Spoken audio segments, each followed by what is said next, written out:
para Europa y para Estados Unidos y Canadá.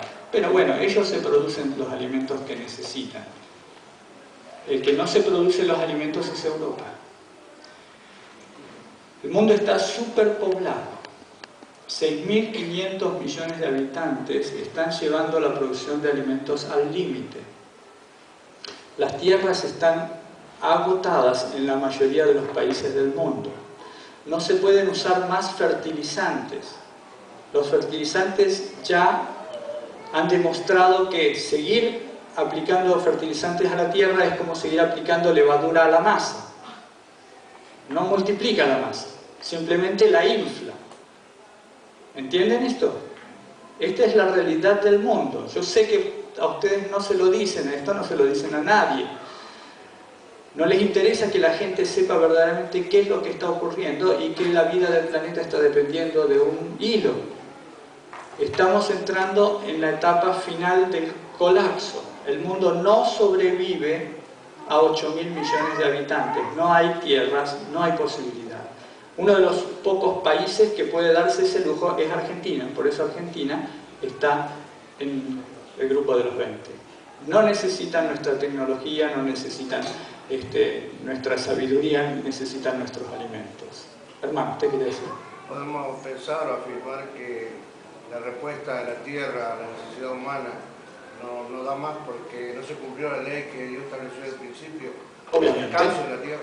Claro, el descanso de la tierra no se ha cumplido y nosotros sabemos porque en Jeremías, Dios le dice a Jeremías qué le va a pasar al pueblo de Israel por no haber cumplido los ciclos de 7 años que Dios había establecido para la restauración de la tierra. Dios le dijo, ahora van a pasar 70 años de cautiverio en Babilonia y durante esos 70 años la tierra se va a recomponer y cuando vuelva la próxima generación, dentro de 70 años, tendrá una tierra nueva, productiva. Y es lo que nos está pasando a nosotros. La ambición por tener más y más, ha llevado al hombre a exterminar la tierra. O sea, la tierra no da más. Los únicos países, pocos países del mundo, que pueden darse el lujo de producir lo que ellos consumen y 10 veces más de lo que ellos consumen, se cuentan con los 3 dedos de una mano. Estados Unidos, Canadá y Argentina. Nada más. Canadá porque tiene un amplio territorio y tiene muy poca población. Estados Unidos porque tiene unas praderas muy fértiles que ya también están llegando a su extenuación, y Argentina.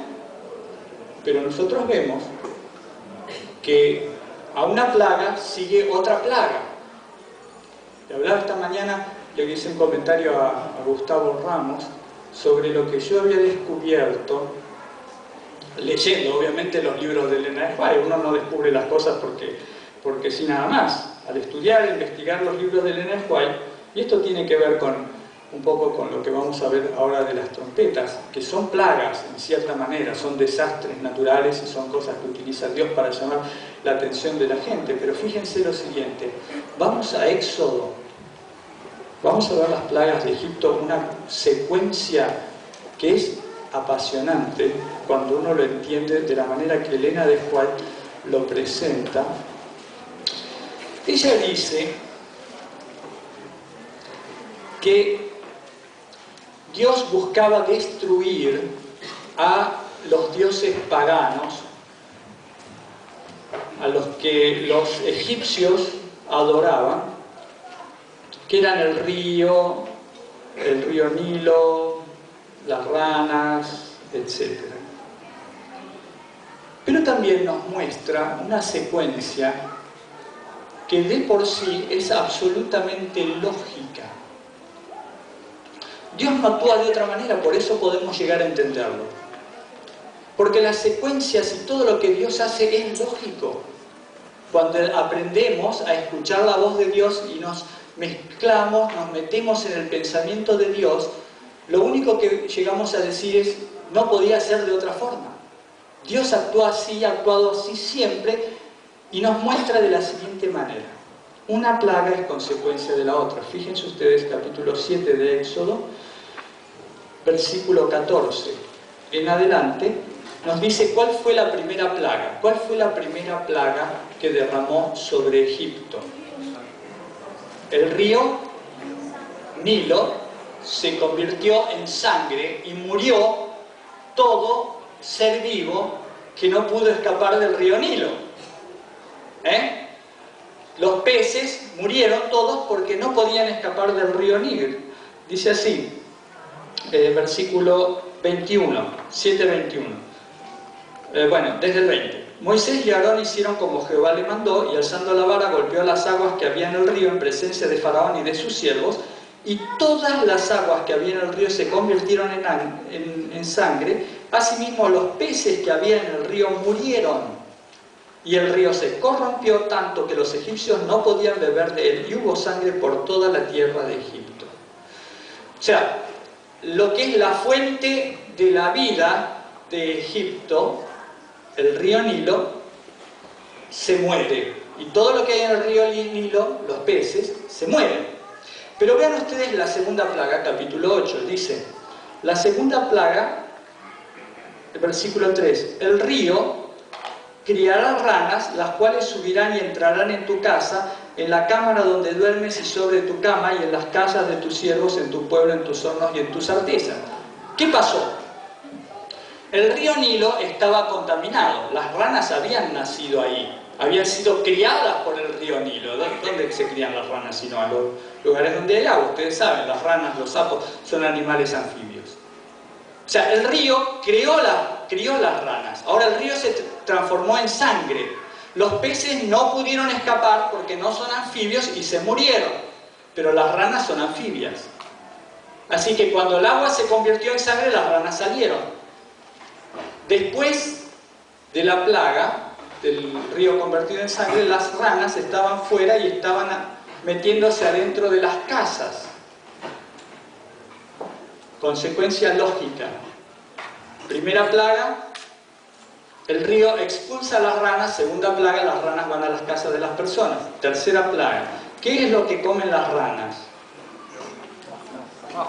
Moscas y piojos, mosquitos, larvas de mosquitos, todo ese tipo de insectos que se crían adentro del agua y que andan dando vuelta por ahí. Insectos. Las ranas comen insectos. Ok, ¿cuál es la segunda plaga? La tercera plaga, perdón. Piojos. Los piojos, y la cuarta plaga son las moscas. O sea, cuando mueren las ranas, ¿quién come los piojos y las moscas? Nadie. Por lo tanto, se multiplican los piojos, se multiplican las moscas, los mosquitos y todas esos insectos que molestan y que se meten en las casas y en la vida de la gente. Seguimos.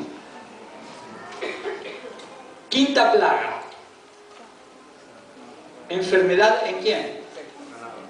En el ganado. Todos estos animales, los piojos, transmiten ¿qué cosa? Enfermedades. ¿Recuerdan la peste negra? Las pestes de Europa eran transmitidas por los piojos que picaban a las ratas y después picaban a los humanos, y así se transmitió la peste negra. Entonces, Dios hizo que los piojos no picaran, o sea, no enfermaran a la gente, pero sí enfermaron al ganado. Y el ganado murió. Sexta plaga, úlceras. Dice el versículo 8 y 9. Jehová dijo a Moisés y a Aarón: tomad puñado de ceniza de un horno y la esparcirá Moisés hacia el cielo delante de Faraón, y vendrá a ser polvo sobre toda la tierra de Egipto, y producirá ¿qué? Sarpullido, con úlceras en los hombres y en las bestias por todo el país de Egipto. Sarna. Esto es bastante parecido a lo que produce la sarna. O sea, transmitidas todas enfermedades, una consecuencia de la otra. Así, por lo menos hasta la sexta plaga. ¿Entendés? Dios usa una cosa, envenena el río Nilo y desencadena